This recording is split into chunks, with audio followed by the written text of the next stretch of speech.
Hi everyone. So today I'm going to tell you more about what is the difference between private equity and public equity.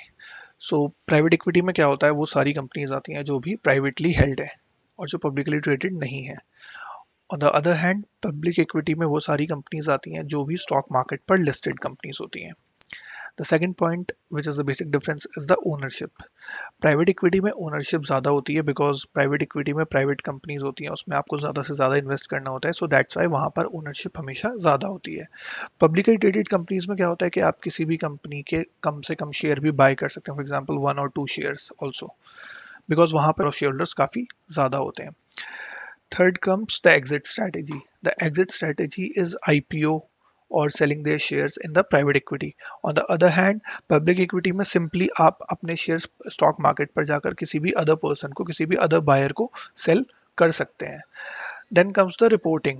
Reporting में क्या होता है कि private equity की जो reporting होती है वो बहुत ही ट्रांसपेरेंट नहीं होती है और आपको वहाँ पर ज़्यादा चीज़ें पता नहीं चल पाएंगी।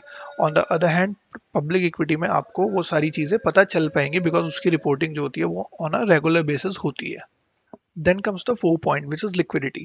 सो प्राइवेट इक्विटी में लिक्विडिटी कम होती है बिकॉज जाहिर सी बात है वहाँ पर वो पब्लिकली ट्रेडेड शेयर्स नहीं है, तो वहाँ पर लिक्विडिटी हमेशा कम रहेगी बिकॉज वहाँ पे ज़्यादा बायर्स नहीं होते, तो आप किसी को सेल नहीं कर पाएंगे जल्दी से। On the other hand public equity में क्या होता है कि काफ़ी सारे सेलर्स एंड बायर्स होते हैं, तो वहाँ पर लिक्विडिटी हमेशा ज़्यादा रहती है। तो then comes the next point which is risk to return ratio. तो risk to return ratio private equity में ज़्यादा होता है बिकॉज वहाँ पर जितना ज़्यादा रिस्क होगा उतना ज़्यादा रिटर्न आपको मिलता है, मल्टीपल फोल्ड रिटर्न्स मिलता है। On the other hand public equity में क्या होता है कि रिस्क जो होता है वो कम होता है बट रिटर्न जो होता है वो कम ज़्यादा हो सकता है। Then comes the next point which is the investment horizon. So investment horizon private equity में ज़्यादा होता है बिकॉज वहाँ पर आपको एटलीस्ट 7 to 10 ईयर्स के लिए इन्वेस्टेड रहना पड़ता है।